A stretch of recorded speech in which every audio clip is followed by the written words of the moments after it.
On this episode, I'm so excited to be joined by one of the most exciting players in the Premier League. He's made the Arsenal #1 shirt his own, is undoubtedly one of the top keepers in the league, and has kept fans up and down the country on their toes with his brand of banter. This is Aaron Ramsdale. Aaron, thanks for coming, mate. No problem, thanks for having me. Absolute pleasure. Was it always goalkeeper? Yeah. So there was a period of time where I played for the year above in goal, and then in the afternoon played for my own age group outfield. Right. But that probably lasted about 2 months, and I was just like, goalkeepers for me. So you ended up at Bolton, your first taste of academy football. You know, what age did you think, I've got a chance here? I always did quite well at Bolton. Right. I was always good, but I was very small. I was probably about 5'8" when I was under 16s. So I got released for being too small, but probably wasn't till I was about 17. So just started my second year scholar where I thought, I've got a chance. Who was your hero as a goalkeeper growing up? So Jaskalainen was my first one. Obviously having him there as a friend as well. Yeah. Was so surreal. Was it like a mentorship as well? That must have been so valuable for you. It was so good. So we'd train on a Saturday and we'd go over to his house and we'd just be in the garden after he's just played the Premier League game for Bolton, and be in the garden. He'd come out and we'd either shoot at him or he'd shoot at us, and it was just surreal. And again, I was against his son competitively every day, and UC would still have time to help me. It was an invaluable experience. Is Big Yussi still gambling on them dodgy horses or with the chariots? I'm not too sure. I just know he's gone back home doing a bit of media work now. So hopefully it'll be nice to see if I can get an interview with him. So you went to Sheffield United, you know, and a team full of characters, you know, Billy Sharp, Shay Evans, Calvert-Lewin. You know, what was that like as a young goalkeeper? You played 2 appearances in the Cup when you was first there. Yeah, so that was amazing. I spent the year before up and down with them training, got a feel of it, and then Chris Wilder came in and put me straight in with the first team as second choice. So yeah, training with them lads every day. It was so much fun. I felt really a part of the team. Yeah. I left in that transfer window in the January, which obviously I got my break from, but I was disappointed because we were on to promotion. Yes. And that team spirit and what was going on around the city at that time, I'd love to have been there for, but I got the two games in the FA Cup. Yeah.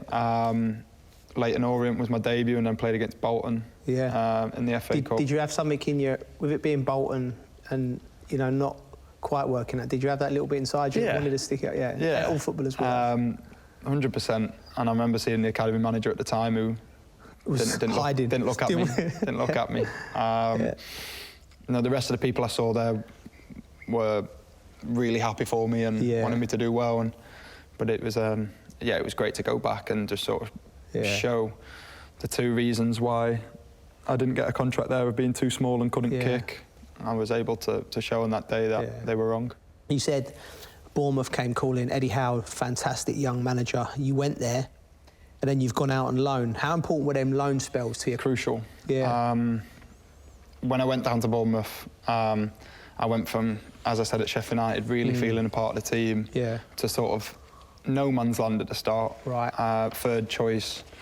So I just needed to go out on loan, and first game for Chesterfield, I chucked 2 in away from home, lost 4-0, and thought, oh, this is going to be tough. But loved it, absolutely loved it.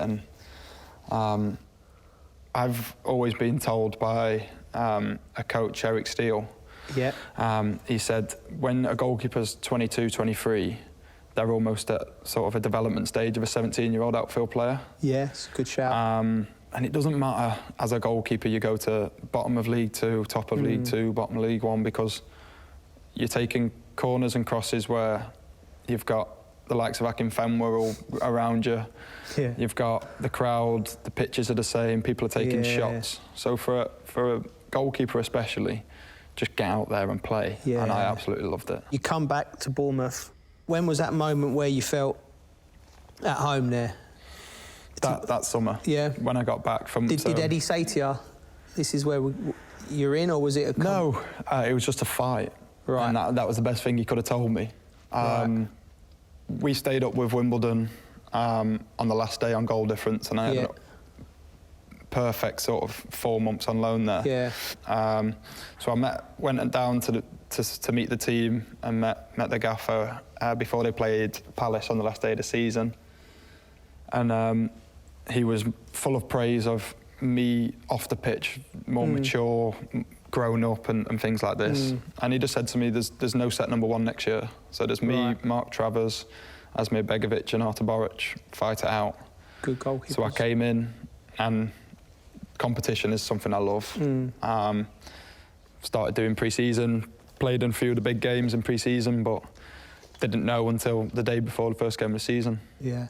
Talk to me about that goal, the goalkeepers union. It's a difficult one to explain, but it is like a brotherhood, it is like a family. But you learn from an early age that one position plays. Yeah. One person plays that position, so you have to have some certain mentality about being disappointed but not being jealous. Yeah. And being a great guy on the training pitch without making the situation worse. Yeah. Because what happens is if you're the starting goalkeeper and I come into training and mess about and ruin the session, that ruins it for you. Yeah. Then you'll do the same for me, and no quality will be taken out of that session. Don't get me wrong, people in the goalkeeper union will, if I'm not playing and you're having bad games, I'm not going to be up and jumping about. But that's then your chance to capitalise. Yeah. So you do have that feeling of the other person's disappointment. Yeah. But it's so good to see, and it's so strange that, like you say, there's 3 keepers going for the position. Yeah. But everyone's so supportive. Yeah. You eventually got the number one spot, and was there any moment when you thought, wow, I'm a Premier League keeper at such a young age? Did you expect it to come so quickly? I didn't expect. I thought that year, which I made my Premier League debut, I'd go to the Championship and do a full season. Right. So I went straight from 25 games in League One to starting in the league. Yeah. And that was the moment when it was a wow. Yeah. And then first game of the season was Sheffield United. Oh, wow. So that's There's my a theme old club. in your career, isn't Yeah. It's my old club, my old manager. 6 or 7 of their players are making their debuts in the league. Yeah. I'm making mine. Dean Henderson's the other end, another young English goalkeeper. Yeah. There was a moment there where it was, wow, what's going on? And the type of person I was just enjoyment. And I remember the game kicking off and Sheffield United singing their famous Greasy Chip Putty song. And I was singing along to it. And David McGoldrick's threw on goal after about 20 seconds. Yeah. So it just allowed it. I think that was a perfect thing for me. It allowed me to feel comfortable because I knew it was a team which I knew. A manager which both managers obviously believed in me at the time. Yeah. So it just felt like a perfect moment for me to make my debut. But yeah, there was times through that season where you just sit back, and the first time I went and played at Chelsea or Man United, and it's like, this is proper now. You've arrived. Yeah. Yeah, I mean, it's brilliant. I mean, you went on to win Player of the Year that year. I got relegated. Exactly the same thing happened to me at West Ham as a young player, and it's tough, ain't it? Yeah, so I think my mentality has got stronger and stronger through setbacks. Yeah. So the Bolton was the first setback, and then going on trial, kept getting knocked down. So I was already building sort of a wall to all this. The Bournemouth one was really hard to take because 5 years in the league, a new goalkeeper to the team. Yeah. COVID hit. We should never have gone down, but COVID hit, and all momentum which we either had or didn't have just stopped for everyone. So that year was tough, but it's definitely allowed me, especially for the second season at Sheffield United, it allowed me to know how to work things out, how to deal with things. It is tough to do, but it does make you stronger. 100%. You've seen that. What was it like for you, for Sheffield United, to come calling then? It just felt the right thing to do. I had 1 year of taste in the Premier League. They've just come off a great season. It was keeping myself back in the league, and there was supposed to be a European Championship at the end of that season. So obviously you set yourself high targets, and it was probably a bit of a pipe dream at the time to get into that squad, but I knew to be in the best position to be picked, I had to be in the league. Yeah. I knew everything about the club, knew the city, knew the area, and it just seemed like a perfect fit. So I was buzzing when I went back. What do you think went wrong that season? Because I love Chris Wilder. I think he's a fantastic manager, most underrated manager in British football. You know, but it just seemed to go wrong. I remember playing Tottenham at home, and Mourinho came out and said he'd done the most amount of tactical analysis all season for this game because of how unique the way we played. Yeah. So I think a lot of people were doing even more analysis of the team to stop us playing that way. Yeah. They just sussed the team out. System. Yeah. It was another learning curve for not just myself, but the whole team as well. Dad hates the way we play. Right. He hates me playing in the midfield and taking touches, and I'm just like, speak to the boss. Yeah. And I get nervous every now and then because he has the manager's number. Yeah. So I'm like, no, please don't speak to the boss.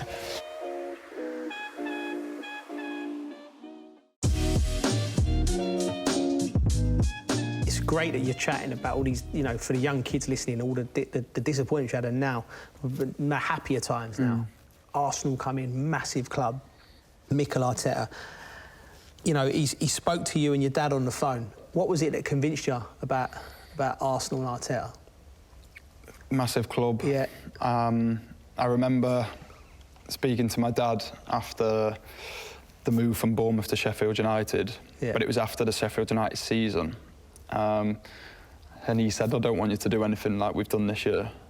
Right. So I was pushing and pushing to get back to the Premier League after Bournemouth was relegated. Right. And he said, if another team have the opportunity who come up, so say take Watford for example, they want you. It could be another season like this, and it might not be. Yeah. Stay here, play 40 games in the Championship, try and get promoted. Yeah. Apart from a big club like Arsenal come in, everything comes with it, the facilities, the stadium. And at the start, it was as a number 2. Right. And that was another challenge for me where it's like, OK, I'll go in as number 2, but I'll back myself to get the number 1 spot. Competition, which I said I love, and it was just one of them things. It was a different dynamic. You go to these big clubs and you don't realise how big they are until you walk through the doors and go on tour with them or play that first game. So it was just me seeing a different side of almost the footballing world. Talking about pressure and number 2 or number 1, 40 million price tag. You know, for me, that says you're the future. That must have been part of the conversation with Mikel. So you're coming in to compete, but you're going to be Arsenal goalkeeper. And that was the best thing for me, for him to put the money up for me about that and say, listen, you're coming in as a number 2, but if you fight and you do well and you play, then it's yours to lose. And that was just music to my ears. And hopefully I'll be there for as long as I can be and carry on playing. Well, listen, from watching you from a distance, you look like you've been an Arsenal goalkeeper for ages. You know, you look very self-assured. The fans have taken to you, and the fans have taken to your dad as well. Your dad certainly looks like he has a great time watching you. Maybe not anymore. He doesn't have a great time watching now. He gets nervous and stuff. But Dad hates the way we play. Right. He hates me playing in the midfield and taking touches, and I'm just like, speak to the boss. Yeah. And I get nervous every now and then because he has the manager's number. Yeah. So I'm like, no, please don't speak to the boss. It's been great, and they follow me up and down the country and around Europe as well. Talk to me about Arteta and talk to me about the project, because although you missed out on the Champions League last year, it was a fantastic season. You know, it looks like the project is coming into fruition. Yeah, Mikel is so driven and nitpicks at the smallest details, which people probably don't even see. And I did an interview with Granit Xhaka the other day with the press, and he called him a freak in a good way, and I can agree. It's a bit risky to talk about your gaffer like that, isn't it? A little bit, but Granit will get away with it. Yeah. But he honestly is so. When he sees something, he's got the blinkers on, and and it's down to the smallest detail. And people talk about the project, and when you see, so from last season, who they signed and what age, I think I was the oldest at 23, Ben White 23, Tommy Asu 22. All these players are in a bracket of age, and yes, it'll take time to get used to it. And we had a great season. And from when I signed, they said the plan at this moment in time, perfect plan would be Europa League, which we got. Yeah. It was a disappointing end because we were in a position and we lost out to our rivals. Yeah. So we're in a position now where the steps in progress we're taking and we're achieving, and we've added some great quality this year. And let's be right, we got more of a chance of winning the Europa League than we have the Champions League at this moment in time. So silverware would be perfect for us. And the boss, he's really hammering that home at the moment, that we can have a great season and win a trophy. Another thing, you made your England debut in the 10-0 win in San Marino. I think I was sat like this. I think I was sat like this all game. But that must have been massive for listen, we all remember our England debut. Do you think there's anyone who's had more of a comfortable England debut than that? No. We played the game and my family somehow got there. Yeah. So my mum, dad, one of my brothers, my other brother didn't have a passport for some reason, so he couldn't come. My girlfriend, and it was amazing. Harry Maguire calmed me down straight away. Yeah. I played with his brother at Chesterfield and he's like, come a long way since Chesterfield, have my son. So that was great.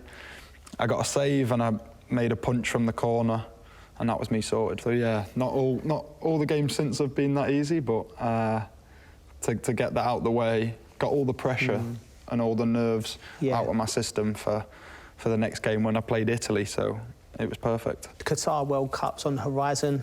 You've got to fancy yourself. You're in the running for that #1 spot. How exciting it must be to be Aaron Ramsdale now, knowing that you could be England's #1 at the next World Cup. Oh, it's what dreams are made of, and it is so exciting. And like you say, the competition, Jordan's got the shirt right now, and fully deserved. Never let England down. This is the goalie union side coming out. Yeah. To be trying to, it's kind of funny to be talking about a World Cup at 24. Yeah. And me trying to say I'd be disappointed and stuff's quite crazy. Yeah. So if it's not this one, then hopefully I can continue form, and we've got a Euros in another 2 years and a World Cup after that. So it's so exciting at the moment. Yeah. What is the ambition this year for Arsenal? Personally, I'd want to win the Europa League. Yeah. And if that means we sacrifice by finishing 5th in the league, you still qualify for the Champions League and you win silverware with it. But Champions League for sure, and then I think you give it a real good go in the FA Cup. Yeah. And Carabao Cup, one of the domestic cups with a European trophy would be a perfect season. And the fans always have banter with other teams of when you last won trophies. So why would you not go and try and win the Carabao Cup or the FA Cup? And for me, that would be a dream to win a couple of trophies this year.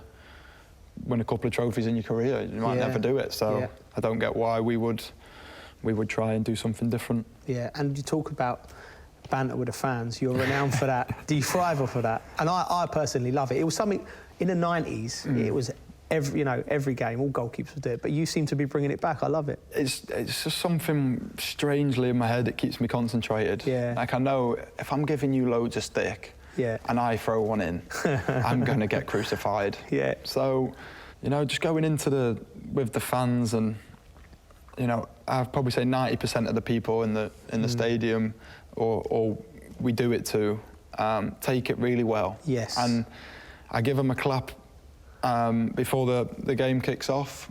9 times out of 10 I receive one back, and then after the game you give them a clap, and it's just but not a White Hart Lane. I wouldn't even bother trying to clap there. I think we'll just leave that one there. It's not the place to be clapping. But listen, before we get on to the quick fire round, it's been an absolute pleasure, but we can't go without talking about your dad's hat, the famous hat. And Cool. Talk to me about it. Where's that come from? See, this is... It's now his famous hat, but he has a hat collection of 10 hats. Right. So he's got pilot hat with the goggles. He's got like a safari hat. Like the old school Jumanji. That white one, the sandy coloured one. He's got one of them. He's even got a cap with a propeller on. When you can fling the propeller around. So he's nuts. He's got the fur ones with the ears. But this fez, this smoking hat he's got, and I think Tommy Cooper used to wear one. Yeah. So I think he's got one just like that with the little... Just like that. With the strings, but... I don't know. He's got the same hairline as me, so we try and cover him with caps, but... Yeah, he loves it. You don't go anywhere without a cap, so... Well, I definitely want to meet your dad, I tell you. Aaron, with each of our guests, we do a quick fire round. Right, here we go. If you had to bet your life on one goalkeeper to save a penalty, who would it be? Tim Krul. Tim Krul? It's a massive shout. He came on in the World Cup, didn't he? True. Yeah, Tim Krul. If you could play like any outfield player, who would you choose to play like? Busquets. Yeah? I'd be a sit midfielder. Interesting. Get it and pass it to your better players. Yeah, I like that. Just defensively minded. Yeah. If you could go back and change one moment of your career, what would it be? The things which I've done wrong have actually helped me. Right, exactly. So I missed the bus to go to Chelsea away. Right, OK. In the Carabao Cup. I was back on the bench for Bournemouth. Right. And then 2 days later, I was sent on loan to Wimbledon. And then I had an amazing 4 months, so... And all, like, the rejections and stuff, I'd never changed because the path I've had. Your dad's hats? Yeah, my dad's hats. What's the funniest thing you've ever heard on a football pitch? That's tough. Yeah. Probably just someone saying, don't worry, he'll give it back to us. Yeah. Do you know one of them shouts when you've had...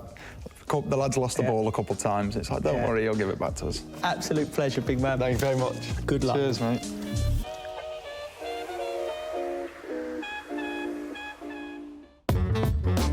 BT Sport Pods.